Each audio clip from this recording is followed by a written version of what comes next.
میں نے اور تو کوئی بات نہیں کرنی، بس ایک بات تھی تو میں نے کہا وہ میں یہاں کر ہی دوں کہ جب پرسوں 2 دن پہلے ڈاکٹر ذاکر نائک صاحب یہاں گورنر ہاؤس میں اپنا لیکچر دے رہے تھے تو میں کچھ دیر کے لیے کراچی ایئرپورٹ پہ جو ایک بلاسٹ ہوا اس میں اٹھ کر گیا تھا، لیکن پھر ان پچھلے 2 دنوں میں سوشل میڈیا پر ہمارے یہاں پاکستان میں ایک چیز وائرل ہو گئی، اور وہ یہ تھی کہ ہمارے جو مہمان ہیں، جو اسٹیٹ گیسٹ ہیں، ڈاکٹر ذاکر نائک صاحب، انہوں نے ایک گلہ کیا ہمارے PIA کے ملیشیا میں جو اسٹیشن مینیجر تھے، تو اس کو لے کے پاکستان میں بڑی بات چیت ہوئی۔ تو میں نے کہا میں یہاں، میری ٹیم نے کہا کہ آپ اس پہ تھوڑی بات ضرور کیجیے گا، تو اگر میں اجازت لوں تو تھوڑی بات کر لوں۔ اور مجھے یہ پتا ہے کہ ڈاکٹر ذاکر نائک صاحب وہ بڑی شخصیت ہیں کہ ان کے سامنے جو بھی بات کی جائے بڑی پسندہ کیا پیشانی سے یہ بات سنتے ہیں، یہ کیونکہ ہم تو ایک چھوٹے سے طالب علم ہیں۔ تو میں صرف یہاں ڈاکٹر ذاکر نائک صاحب سے یہ کہوں گا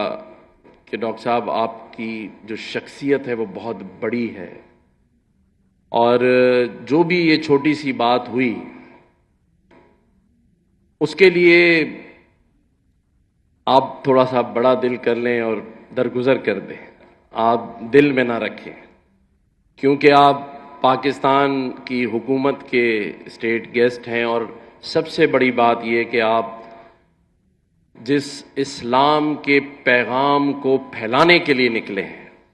اور لاکھوں لوگوں کو مسلمان کر چکے ہیں، وہاں اسلام کے کام کے لیے آپ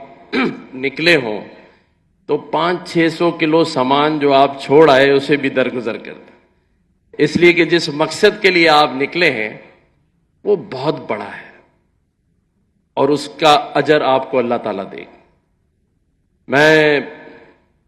پاکستانی ہوں لیکن میں ایک مہاجر ہوں، میرے آباء و اجداد انڈیا، بھارت میں اسلام کے نام پر ایک ملک پاکستان بننے کی خاطر اپنی حویلیاں، اپنی جائیداد، اپنا سب کچھ چھوڑائے، تو آپ بھی وہی کام کر رہے ہیں، اور میں سمجھتا ہوں کہ ہم سب آپ کے چاہنے والے ہیں، آپ کو پیار کرنے والے ہیں۔ آپ نے ایک بات اور کہی کہ جو مودی صاحب ہیں وہ برے ہیں، لیکن انڈیا میں رہنے والے جو ہندو بھی ہیں وہ آپ کو پیار بھی کرتے ہیں اور وہ اچھے ہیں۔ تو لوگ کہہ رہے تھے کہ پاکستان کو، ہمارے ڈاکٹر ذاکر نائک صاحب نے کہا کہ مجھے یہاں پریشانی ہو گئی ہے پاکستان میں۔ تو میں ایک بات صرف آپ کو کرنا چاہتا ہوں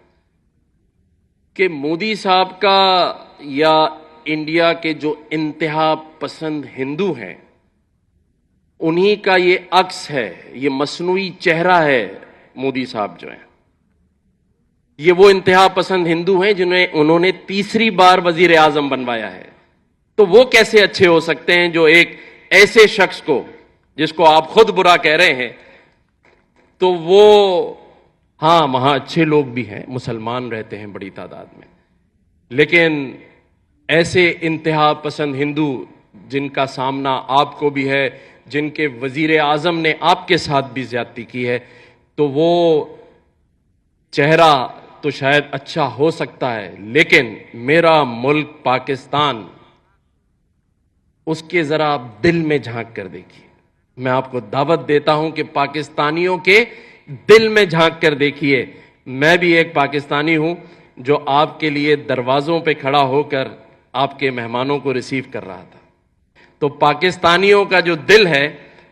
اس میں دیکھیں امن بھی ہے، پیار بھی ہے، اور اس ملک میں رہنے والی اقلیتوں، چاہے ہندو ہو، عیسائی ہو، پارسی ہو، اس کے لیے بھی بڑا دل ہے، اور اس کا مظاہرہ اس دن آپ نے دیکھا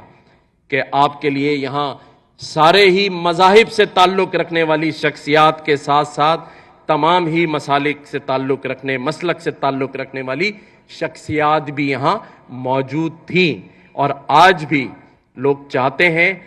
یہ جو سیکیورٹی ایشوز اگر نہ ہوتے تو ہم اگر انڈیا میں 10 لاکھ کا مجمع تھا تو ہم یہاں آپ کو 25 لاکھ کا مجمع کر کے دکھاتے. تو میں یہی سمجھتا ہوں کہ آپ کی عزت میں کوئی کمی نہیں، نہ کوئی کر سکتا ہے، نہ ہمارا مذہب اس بات کی اجازت دیتا ہے کہ اپنے آئے ہوئے مہمان اور خاص طور پہ ایسے اسلامک اسکالر جس نے دنیا میں کئی لاکھ لوگوں کو مسلمان کیا. عزتوں کا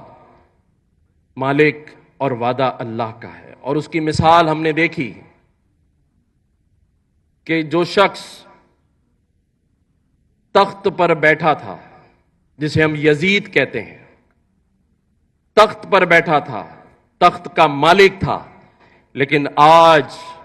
پوری دنیا میں کوئی مسلمان اپنے بیٹے کا نام یزید رکھنے کے لیے تیار نہیں ہے. اور جو تختہ دار پہ تھے امام حسین اور امام حسن، آج ان کی محبت میں لوگ اپنی اولادوں کا نام رکھتے ہیں، اور آج جو مقام اور جو عزت اللہ نے انہیں دی،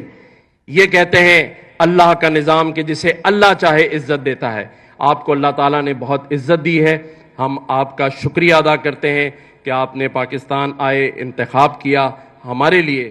قابل عزت اور آپ احترام ہیں. انڈیا میں 10 لاکھ کا مجمع تھا تو ہم یہاں آپ کو 25 لاکھ کا مجمع کر کے دکھاتے ہیں. تو میں یہی سمجھتا ہوں کہ آپ کی عزت میں کوئی کمی نہیں، نہ کوئی کر سکتا ہے، نہ ہمارا مذہب اس بات کی اجازت دیتا ہے کہ اپنے آئے ہوئے مہمان اور خاص طور پہ ایسے اسلامک اسکالر جس نے دنیا میں کئی لاکھ لوگوں کو مسلمان کیا. عزتوں کا مالک اور وعدہ اللہ کا ہے، اور اس کی مثال ہم نے دیکھی کہ جو شخص تخت پر بیٹھا تھا جسے ہم یزید کہتے ہیں، تخت پر بیٹھا تھا، تخت کا مالک تھا، لیکن آج پوری دنیا میں کوئی مسلمان اپنے بیٹے کا نام یزید رکھنے کے لیے تیار نہیں ہے. اور جو تختہ دار پہ تھے امام حسین اور امام حسن، آج ان کی محبت میں لوگ اپنی اولادوں کا نام رکھتے ہیں، اور آج جو مقام اور جو عزت اللہ نے انہیں دی، یہ کہتے ہیں اللہ کا نظام کہ جسے اللہ چاہے عزت دیتا ہے. آپ کو اللہ تعالیٰ نے بہت عزت دی ہے. ہم آپ کا شکریہ ادا کرتے ہیں کہ آپ نے پاکستان آئے، انتخاب کیا. ہمارے لیے قابل عزت اور آپ احترام ہیں. بیٹھا تھا جسے ہم یزید کہتے ہیں، تخت پر بیٹھا تھا، تخت کا مالک تھا، لیکن آج پوری دنیا میں کوئی مسلمان اپنے بیٹے کا نام یزید رکھنے کے لیے تیار نہیں ہے. اور جو تختہ دار پہ تھے امام حسین اور امام حسن، آج ان کی محبت میں لوگ اپنی اولادوں کا نام رکھتے ہیں، اور آج جو مقام اور جو عزت اللہ نے انہیں دی، یہ کہتے ہیں اللہ کا نظام کہ جسے اللہ چاہے عزت دیتا ہے. آپ کو اللہ تعالیٰ نے بہت عزت دی ہے. ہم آپ کا شکریہ ادا کرتے ہیں کہ آپ نے پاکستان آئے، انتخاب کیا. ہمارے لیے قابل عزت اور آپ احترام ہیں.